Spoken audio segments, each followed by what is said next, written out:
4 years ago this month, I started my YouTube channel, and over the course of the last 4 years, it has been a journey and a half. My channel was monetized within the first year of me starting the channel, and in March this year, I was kicked out of the partner program. So to say this journey has been a roller coaster, that is an understatement. But in today's video, what I want to do is share some of the many mistakes that I've made over the last few years with my YouTube channel. So if you're watching this channel and you're wanting to get started on YouTube, or you're already on your YouTube journey and you just want some insight into things that you can do differently so that your channel can be successful, you're going to want to stay tuned for today's video, because in today's video, I'm going to be sharing 10 mistakes that I've made over the last 4 years on my YouTube channel. If you just learn from at least 1 or 2 of these mistakes, it's going to have a positive impact on your channel moving forward. I'm also going to be doing a part 2 to this video where I share 10 more mistakes that I've made over the last few years on my YouTube channel. So do subscribe and turn on your notification bell so that you don't miss that video when it's uploaded. But without further ado, I'm going to jump into those 10 mistakes that I made over the last 4 years on YouTube. Okay, so the first big mistake that I would say I made is I made very selfish content. What do I mean by that? I made content that I wanted to make without even giving a second thought to what my audience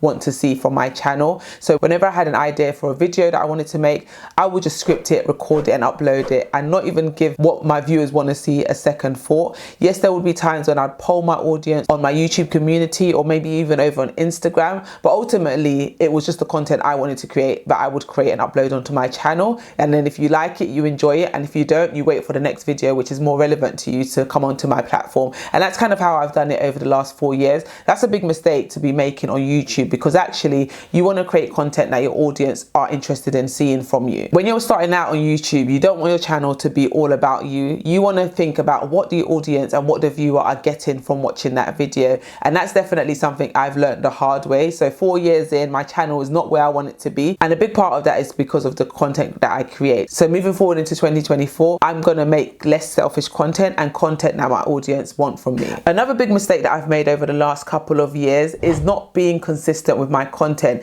In the first 2 years when I launched my YouTube channel, I was super consistent. My audience could rely on me showing up at least once a week, sometimes even twice. I remember back in 2021, I even did Vlogmas, so I posted consistently for the 25 days leading up to Christmas. Ask me how I did that, I have no idea, and I definitely couldn't repeat that. But back then I was just super consistent on my channel, but I fell off big time in 2022, and it's been hard to recover since then. And I can say my channel has negatively been impacted by my lack of consistency over the last couple of years. So if you do decide to start a YouTube channel, or you're already on YouTube, my advice to you would be to be consistent with your content upload. People will forget you fast. There's so much content on YouTube. There's so many different creators out there, and it's not a thing that people do intentionally, but out of sight, out of mind. And if you're not regularly showing up on your viewers' feeds, they can no longer rely on you and they go elsewhere for their content. So if you're going to be on YouTube, be consistent or just leave it. Following on from that point about being consistent, I think not having a regular upload schedule is something that had a negative impact on my channel as well.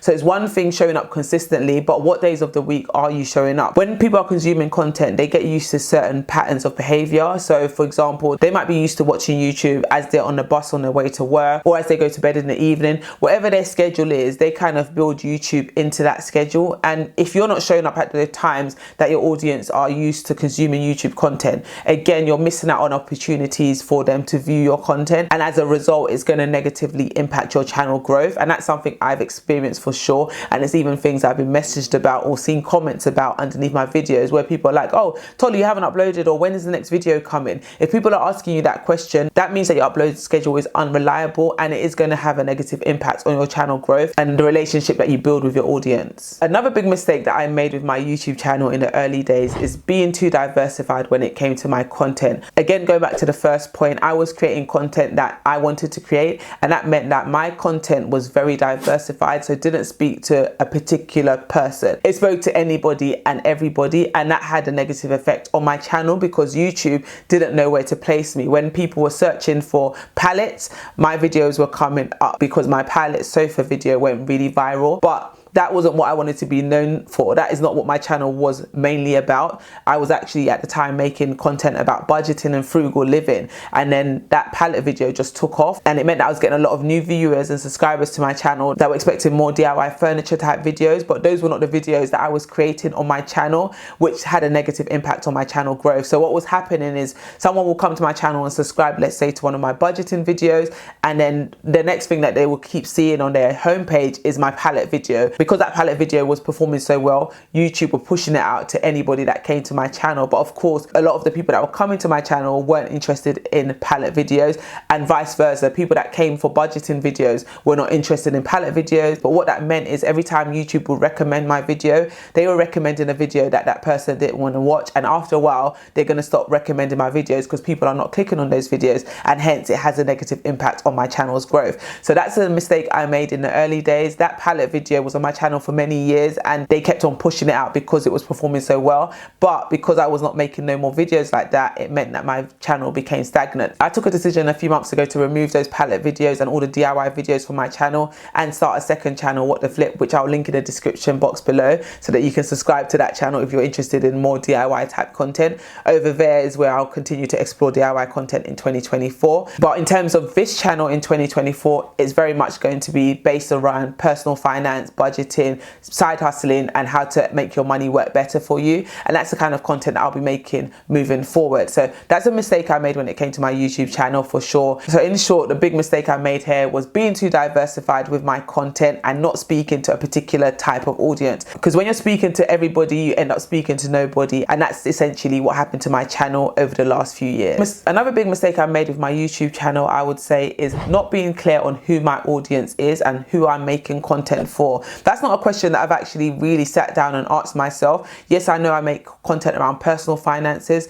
but who exactly do I want to watch this video? Who exactly do I want to consume my content? Who is my target audience? Who is my target content consumer? But because at the moment it's such a broad category that I'm targeting, my content is very varied, which means that I'm speaking to everybody and as a result not really speaking to anybody. So again, in 2024, that is something that I want to streamline a lot more for my YouTube channel. I think in the first year or so of being on YouTube, it's okay to kind of experiment with content and the different formats that you want to do, because you want to know what kind of a content creator you want to be moving forward, and you're not going to know that until you do a lot of trial and error. But with that being said, after a while you do want to kind of niche down and get clear on who the audience is that you want your content to serve, and then they need to be able to rely on you to show up at a specific time every single week. So this mistake is one that was very hard hitting, and it took me a long time to accept. It's not the algorithm's fault that your content isn't reaching wider audiences, it's yours. Your content just isn't good enough. And that was a very hard pill for me to swallow, the fact that actually it's not because the algorithm hates me that my YouTube channel isn't growing. It's because my content isn't of the highest standard that it could be, and it's not resonating with my audience in the way that it should. So rather than me sitting back and complaining and saying that it's the algorithm's fault and the algorithm hates me, actually let me take responsibility and accountability for the part that I'm playing in the process. Are my videos the best that they can be? Am I putting as much effort into the content creation as possible? Are they as entertaining and as engaging as they can be? All of these questions are questions that I've had to start asking myself as 2023 draws to a close, and I'm starting to plan and prepare my content for the new year. What am I going to do differently in 2024 to get a different result on my YouTube channel? And that's something that you can ask yourself now as well. If you're a YouTube content creator and you've been creating content for many years and you're not seeing the results that you want to see, ask yourself that honest question. Is my content good enough? Am I doing everything I need to do to ensure that this content reaches the audience that I want it to reach? When I finally took that hard look in the mirror and was honest to myself and accepted the fact that I could do better with my content, I was able to realize that actually there's so much more I can do in 2024 to ensure my channel grows and reaches the heights that I want it to reach. So definitely watch this space and subscribe if you haven't yet subscribed, because in 2024 the content game is going up. Another big mistake I made with my YouTube channel in 2023, which I dare not repeat in 2024, is trying to do what everybody else is doing, trying to be like everyone else, watching other people's content and thinking, okay, I can try that, let me try this, let me do what they're doing, let me see how they're being successful and implement implement that. All of that watching what other people are doing and trying to do what they are doing, what that led to is me not showing up as my authentic self on my channel. And I think as a result, in 2023 in particular, my content hasn't been resonating with my audience in the way that it used to, because the reality is people connect with people, and the more authentic you can be, the more yourself you can be, people are going to resonate with that more so than you trying to imitate the next content creator or trying to be like someone else. There's only one you, and that is your superpower. The more you lean into that, the more you're going to build an audience that resonate with that. But the more you try and imitate someone else, all you're doing is building an audience that isn't actually relevant to you, and they're not connecting with you, they're connecting with a character that you've created, which is not going to be fun for you as a creator in the long run, because you're always going to be putting up appearances. It's better that you show up as your real self and people connect with that, and if they don't, then that's not the audience for you, and that's okay. Another big mistake I would say that I've made over the last few years with my YouTube channel is not leaning into my community enough. So I know quite a lot of different finance content creators that I've connected with over the past few years, and in the early years of my YouTube channel I definitely did a lot of more collaborations on my channel, whereas this year and the last I haven't done any collaborative content with anyone in the personal finance space, and in doing that I've done myself a disservice, because actually you can go faster when you go together. So if there's other people that have similar audiences as you, then it makes sense that you co-create content or work together so that you can tap into each other's audiences a lot faster than you would if you just continue to do it solo. So moving into 2024, I'm going to make sure that I tap into my community a lot more and work with other like-minded creators on finance content, because I think not only are we going to be able to tap into each other's audiences, but it's also going to help with my creativity as well, because iron sharpens iron, and you can learn from each other and you can come up with great ideas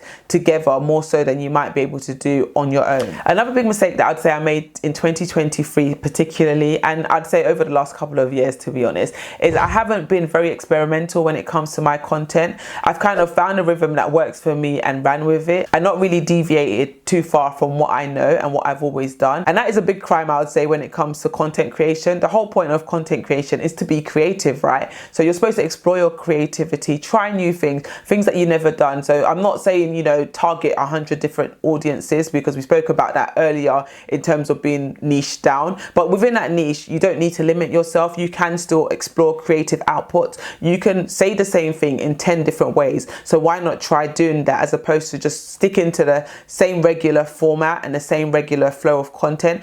It's good to experiment, try different things when it comes to creativity, so that your audience don't get bored with your content. Because for example, this video you're watching is a prime example of what I'm talking about in terms of the same mundane style of content that I've always done. This is what I do every video. Sit down, I talk to you, you might see a couple of B-rolls here and there, but there's not much creativity in the presentation of this content. And this is something I definitely want to explore a lot more in 2024. I want my content to be a lot more engaging, a lot more creative, a lot more dynamic. And I want to learn to tell stories in so many different ways, so that I keep you guys guessing and keep you engaged and keep you coming back wanting more. So definitely, if you are a content creator out there and you've been doing it for a while and you've kind of got stuck in the same old, I'll challenge you in 2024 to push the boat, push the limit, stretch yourself, expand your creativity, and you'll be surprised at how well received it will be by your audience. I've been doing this YouTube thing now for 4 years, and my channel is not at the number I want it to be at. So what am I going to do about it? Am I going to keep complaining about it, or am I going to do something different in 2024?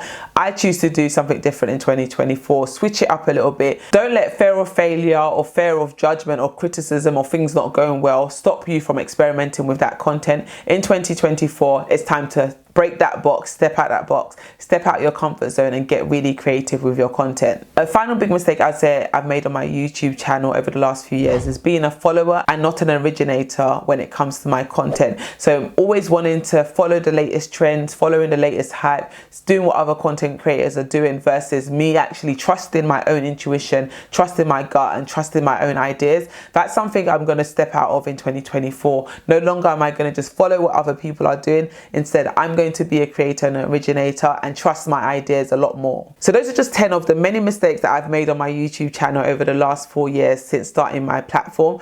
I'm going to be sharing 10 more mistakes in my follow-up video. So definitely subscribe if you haven't yet subscribed, so that you can get the notification of that video when it comes out, because there's a lot more for you to learn from my mistakes on YouTube. Hopefully this time next year I will be back in a partner program, because I'm going to go all in 2024 to make this channel a success. success. So hopefully you're going to be joining me on that journey and stay along for the ride. If you haven't watched that video about my YouTube channel being demonetized, click here to watch that video. It's very interesting to see how you can go from being in the program 1 minute to out of the program next. And I've shared in that video a lot of the lessons that I learned, and those are in addition to the lessons that I've shared in today's video and all the mistakes that I shared in today's video also. So if you made it this far in the video and you haven't given it a thumbs up, do me a favor and give it a thumbs up. Subscribe to my channel if you haven't yet subscribed. Share this video with a friend or family member, and I will see you in the next video. Thanks for watching, guys. Bye.